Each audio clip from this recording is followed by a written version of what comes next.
నమస్కారం. ఆలోచన అమృతానికి స్వాగతం, సుస్వాగతం. రేవంత్ రెడ్డి గారు మొన్నటిదాకా తెలంగాణ రాష్ట్ర ముఖ్యమంత్రి మొన్నటిదాకా కేసీఆర్ను టార్గెట్ చేసుకొని కేటీఆర్, హరీష్ రావు ఎట్లాగూ టార్గెటే. ఫామ్ హౌస్లో ఉన్న అడ్డి వీరికి పండుకున్న నువ్వు బయటకు వస్తావా, ఇటు కేడీ వచ్చినా అటు మోడీ వచ్చినా ఆగేది లేదని చెప్పి కేసీఆర్ను ఇష్టం ఉన్న రీతిలో మాట్లాడి విమర్శలు చేశారు. పాలమూరు రంగారెడ్డి పర్యటనలో, ముఖ్యంగా రంగారెడ్డిలో అటు పక్కన దాని ప్రాజెక్టుల పరిశీలన పేరు మీద ఉన్నప్పుడు బీఆర్ఎస్ని టార్గెట్ చేసుకొని రేవంత్ రెడ్డి గారు ఇటు పక్కన కేసీఆర్ను, ఇటు పక్క బీఆర్ఎస్ శ్రేణులు టార్గెట్ చేసుకుని మాట్లాడారు. ఇప్పుడు మళ్ళా కొత్తగా కిషన్ రెడ్డి గారిని, ముఖ్యంగా బీజేపీ పార్టీని కిషన్ రెడ్డి గారిని కేంద్ర మంత్రిగా నువ్వేం చేశావు రాష్ట్రానికి చెప్పు, వాళ్ళు కొనుగోలు చేయకపోతే బీజేపీ పార్టీ ఆఫీస్ ముందుకు వస్తాను, లేకపోతే నీ ఇంటి ముందుకు వస్తాను, అలాగే తెలంగాణకు నువ్వు చేసిన మేలు చెప్పు, లేకపోతే నేను తెలంగాణ తిరగనివ్వమని ఒక ఛాలెంజ్ చేశారు. అంటే సవాళ్ళు ప్రతి సవాళ్ళ రాజకీయాలు వస్తున్నాయి. నిజంగా చెప్పానంటే ఆవులు కొట్లాడుకుంటే లేగల కాళ్ళు విరిగినట్టు ఇవాళ మొత్తం ప్రజలు ఆగమయ్యే పరిస్థితులలో వర్షాలు మృగశిర కార్తీ ప్రవేశించింది. ఇప్పటికీ రోహిణి కార్తీలో రోడ్లు బాగిలే ఎండలు కొట్టి ఇంతవరకు వర్షం లేదు. చెడగొట్టు వాళ్ళని అంతకుముందు మొత్తం చేసి మొత్తం వడ్లను నీటి పాలు చేసినాయి. ధాన్యం కొనేవాళ్ళు లేరు, మన ధాన్యానికి డబ్బులు ఇచ్చేవాళ్ళు లేరు, అసలు సన్న వడ్లకు బోనసు లేదు, ఇట్లాంటి మొక్కజొన్నలు కొనేవాళ్ళు లేరు. ఇవాళ ఆ వివాదాలు నడుస్తున్నాయి. ఈ దశలో ఇవాళ కొత్తగా వివాదం ఏంటంటే కిషన్ రెడ్డి రాష్ట్రానికి ఏం చెప్పాలని 13 లక్షల కోట్లు మేము ఇచ్చాం ఈ రాష్ట్రానికి, ఈ 12 ఏళ్లలో మేము చేసింది ఇంతకంటే ఏముంటుంది, ఏ రాష్ట్రానికి అంతకంటే ఏముంటుంది అని చెప్పి ఈయన లెక్కలు చెప్తున్నారు. ఈ రెండు కూడా ఏమవుతుందంటే భార్యాభర్తలు పంచాయతీ పెట్టుకుంటే పిల్లలు ఆగమైనట్టు తెలంగాణ ప్రజలు అనేక సమస్యలతో బాధపడుతున్నారు. ఇప్పుడు ఒక రకం చెప్పాలంటే ఈసారి ఈ ఖరీఫ్ సీజన్లో అసలు వర్షాలు సరిగ్గా పడతాయా పడాయా, ఎల్లినో వస్తుంది, రేపు కరువు కాలం వస్తట్టుంది అని ఇంకో బాధపడుతుంటే కొత్త సమస్యలు తీసుకొని సవాళ్ళు ప్రతి సవాళ్ళ మధ్యన రేవంత్ రెడ్డి తనదైన రీతిలో విన్నపాలు వినవలే అనకుండా విన్నపాలు హెచ్చరికలుగా మార్చి మాట్లాడుతున్నారు. అటు కేంద్ర ప్రభుత్వాన్ని అట్లానే ప్రధానమంత్రి మోడీని టార్గెట్ చేసుకొని ఇవాళ చాలా పెద్ద ఎత్తున విన్నపాలు అంటున్నాడు, విమర్శలు చూస్తున్నాం. మరి ఇదంతా ఏ రాజకీయం, దేనికోసం వచ్చిందని ఆలోచించాలి. మొదటిదాకా బీఆర్ఎస్ టార్గెట్ చేసుకోవడానికి ఏంటంటే వాళ్ళు ఈ వడ్లు కొనుగోలు చేస్తలేరని చెప్పి పెద్ద ఎత్తున ఉద్యమాలు చేయడం, రైతులను సమీకరించడం ఇది చేసే ప్రయత్నంలో వాళ్ళని టార్గెట్ చేయడానికేమో ఇదొకటి చేశారు. ఇప్పుడు మాకు రైతులకు రాజ్యం గురించి మాట్లాడుతూ రైతుల కష్టనష్టాలు బయట పెట్టుకుంటూ బీజేపీ చేస్తున్న గ్రామ పర్యటనలు, మన పర్యటనలు చూసుకొని ఇప్పుడు కిషన్ రెడ్డిని టార్గెట్ చేశారు. వెంటనే పూర్వంగా చెప్పాలంటే విన్నపాలు వినవాలి అంటున్నాడు. మోడీ ఏమో మరి ఇక్కడ కేడీ వచ్చినా అక్కడ మోడీ ఉన్నా ఏం చేయలేరని చెప్పుకుంటూ కిషన్ రెడ్డిని టార్గెట్ చేశారు. కిషన్ రెడ్డి సమాధానం కూడా ఇచ్చారు, చూస్తున్నాను. ఈ వీటిలో తెలంగాణ ప్రజలు అర్థం చేసుకోవాల్సింది ఏంటంటే సరే ఇన్ని సమస్యల పట్ల ఉంటే ఇట్లా ఉంటే ప్రజల సమస్యలు పక్కన పెట్టి మైండ్ గేమ్ రాజకీయాలు డైవర్షన్ పార్టీ చేస్తున్న ఈ పార్టీలు నియమాలనే సమస్య వస్తుంది.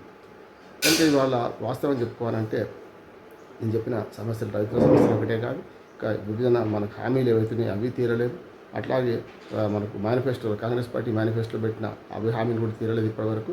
ఇవన్నీ ఇట్లా ఉంటే ఇప్పుడు వీళ్ళు నాయకుల సవాళ్ళు ప్రతి సవాళ్ళ మధ్యన ఈ రోడ్లు పగిలే ఎండలకు తోడు ఈ విమర్శలు, రాజకీయ విమర్శలు కూడా ప్రజలను ఆలోచింపజేస్తలేదు, అసహించుకుంటున్నారు ప్రజలు అంటున్నారు. అందుకనే ఇవాళ కేంద్రం ఏం చేయాలో కేంద్రం ఏం చేస్తుందా లేదా అంటే చేస్తలేదని చెప్పొచ్చు. స్థానికంగా ఈ గత 12 ఏళ్ళుగా చూస్తే మీరు కిషన్ రెడ్డి గారి లెక్క ప్రకారం 13 లక్షల కోట్లు అంటే హక్కుగా రావాల్సినవి ఏవైతే తప్పనిసరి వస్తాయి. ఇప్పుడు ఉదాహరణకు జీఎస్టీ ఉందనుకోండి, సగం పంచేయాల్సిందే కదా. ఇడ్లీ తింటే కూడా 5%, 2.5% ఇటు పక్కన 2.5% అటుపక్క స్టేటు సెంట్రల్ జీఎస్టీ పంచుకుంటే చూస్తాం మనం. అట్లా మరి జీఎస్టీ డబ్బులు లెక్క పెట్టుకొని అన్ని కేంద్రం ఇప్పటిదాకా వచ్చిన ప్రతి సంవత్సరంలో బడ్జెట్లో రాష్ట్రానికి హక్కుగా రావాల్సిన డబ్బులు వస్తాయి, అవన్నీ లెక్క పెట్టుకుంటే ఇచ్చినట్లు ఎట్లా లెక్క అవుతుంది. అట్లా విభజన హామీలు కూడా కొన్ని తీరలేదని, ఇప్పటికి కూడా రావాల్సినవి రావడం లేదని ఓ మాట వస్తుంది. రెండోది వాడు ఇస్తున్నామని లెక్కలు కూడా కొన్ని తప్పుడు లెక్కలు కూడా ఉన్నాయి. ఉదాహరణకు హక్కుగా, అందుకని తెలంగాణ ఉద్యమంలో స్పష్టంగా చెప్పినాం, అభివృద్ధి పౌర హక్కు, తెలంగాణ జన్మ హక్కు అని తెలంగాణ సాధించుకున్నాం. కానీ అభివృద్ధి పౌర హక్కును చూపించాను. ఆ పౌర హక్కులకు భాగంగా వచ్చిన అభివృద్ధిని మేము చేసామని చెప్తున్నారు. ఉదాహరణకు ధాన్యం కొనుగోలు చూడండి, ధాన్యం మేము కొన్నామంటారు, మేము ఆఖరి గింజ వరకు కొంటామనేమో రాష్ట్ర ప్రభుత్వం అంటుంది, కొనాల్సిందే అంటున్నారు. రాష్ట్ర ప్రభుత్వం కేవలం మధ్యదళారి పాత్ర మాత్రమే, కమిషన్ ఏజెంట్గా పనిచేస్తుంది. కేంద్రం ధాన్యం కొనుగోలుకు డబ్బులు ఇస్తుంది. ఇప్పటికీ మరి ధాన్యం కొనుగోలు విషయంలో చాలా అవకతవకలు జరుగుతున్నాయి. చాలా వరకు మనకు రైతులు నష్టపోతున్నారు. కనీసం కొనకుండా, అంటే అమ్మబోతే అడవి కొనబోతే కొలువులాగా తయారైంది కదా. మరి ఇటువంటి అప్పుడు మరి కేంద్ర రాష్ట్ర ప్రభుత్వాలు పంచాయతీ పెట్టుకొని, ఇటు చెప్పాను కదా, భార్యాభర్తలు పంచాయతీ పెట్టుకుంటే పిల్లలాగమైనట్టు మరి కేంద్ర రాష్ట్ర ప్రభుత్వాలు ఈ రకంగా ఒకరి మీద ఒకరు మాటలు తూటాలు పెంచుకుంటుంటే ఎట్లా అనే సమస్య వస్తుంది. కనుక ఇవాటికైనా సరే 2 పార్టీలు 3 పార్టీలు, బీఆర్ఎస్ కానీ, అధికారంలో ఉన్న రాష్ట్రంలో అధికారంలో ఉన్న కాంగ్రెస్, దేశంలో అధికారంలో ఉన్న బీజేపీ ప్రజల సమస్యలను మాని ఇట్లాంటి గిల్లి కజ్జాలు పెట్టుకోవద్దని కోరుతున్నాను. రెండోది ఏంటంటే, ఇప్పుడు చేయాల్సిన పని చాలా వరకు మేము రాష్ట్రం గుండా అనేక జాతీయ రహదారులు మంజూరు చేశాం, లేకుంటే స్పీడు మనకు బుల్లెట్ రైల్ కోసం ప్రణాళిక చేస్తున్నాం, మన రీజనల్ రింగ్ రోడ్ కూడా చేస్తున్నాం అంటున్నారు. 12 ఏళ్ళుగా ఎక్కడ వేసిన గొంగలు అక్కడే ఉంది కదా. రీజనల్ రింగ్ రోడ్ చూస్తున్నాం కదా. ఆనాడు కేసీఆర్ గారు మొదటిసారి అధికారంలో ఉన్నప్పుడు కేంద్ర ప్రభుత్వం ఏం చెప్తాడు విన్నాడు.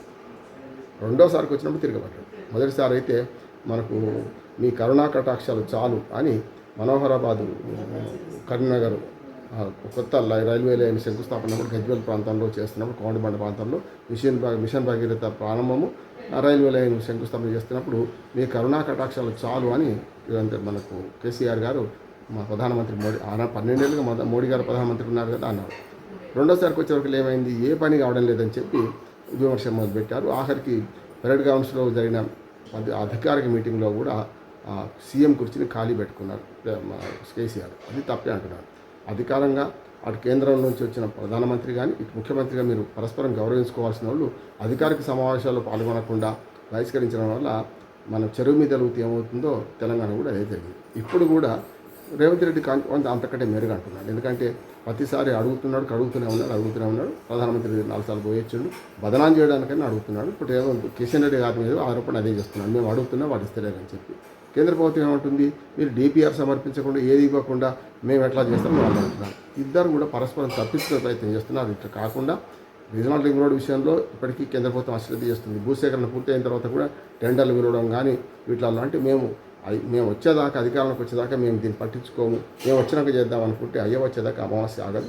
ఇప్పటికీ తెలంగాణ ప్రజలు విఘ్నులు కనుక 3 ముక్కలాటలో బీజేపీకి ఇవ్వాల్సిన విలువ ఇచ్చింది. 8 మంది పార్లమెంట్ సభ్యులు, 8 మంది అసెంబ్లీ సభ్యులు గెలిపించారు.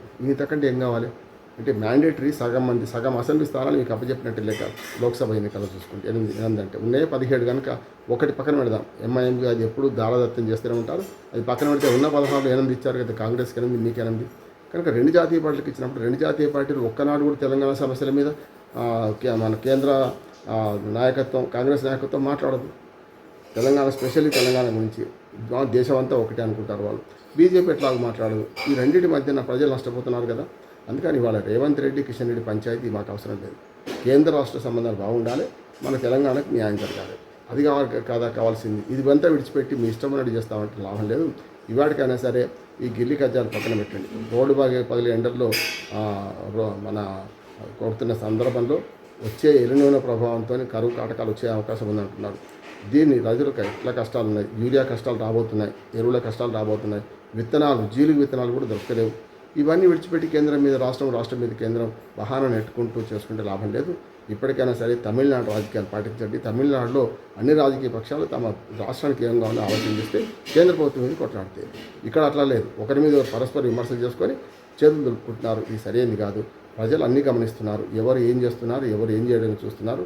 కనుక మెట్రో 2వ విస్తరణ, సెకండ్ థర్డ్ ఫేజ్ విస్తరణ కానీ, అట్లాగే త్రిపులార్ రోడ్డు నిర్మాణం కానీ, అట్లాగే హైవేల విస్తరణ కానీ, ఇవన్నీ కూడా వీటన్నిటి మీద ఖచ్చితంగా ఇవాళ కేంద్రం స్పందించాల్సిన అవసరం ఉంది. దానికి తగ్గట్టుగానే హెచ్చరికల ద్వారా పనులు కావాలంటున్నాను. హెచ్చరికలు కాదు, విజ్ఞప్తుల ద్వారా కానప్పుడు ఖచ్చితంగా ప్రజలను ఎండగడదాం. కానీ మీరు హెచ్చరికల ద్వారా తిరగనీయమని చేస్తుంటే ఇది వ్యక్తిగతంగా ఒకరినొకరు పరస్పరం ఆరోపించేది అవుతుంటుంది. పార్టీల వారిగా వారు విడిపోతారు, చీలిపోతారు. కానీ ప్రజలకి మనం అందరం బాధపడుతున్నాం కనుక ఇట్లా కాకుండా మీరు సమస్యను సాల్వ్ చేసుకునే పద్ధతిలో, సమస్యను పరిష్కరించుకునే పద్ధతిలో అన్ని పక్షాలు వ్యవహరించాలి. లేకపోతే 2.5 ఏళ్ళ తర్వాత ప్రజలు చూస్తున్నారు, ప్రజలు ఎవరెవరు ఏం చేస్తున్నారో చూస్తున్నారు. కర్రు కాల్చి వాత పెట్టే సమయం వస్తుంది. ఈ తీర్పులు, మధ్యంతర ఎన్నికలు, ఇవన్నీ పెద్దగా ప్రభావం చూపించవు. అసలైన ఎన్నిక 2028 లాస్ట్లో, 2029 మొదట్లో తెలంగాణ రాష్ట్ర ఎన్నికలు జరగబోతున్నాయి. ఆ లోపల అన్ని పార్టీలు ప్రజల పట్ల తమ బాధ్యతను ఎరిగి ప్రవర్తిస్తే మంచిది.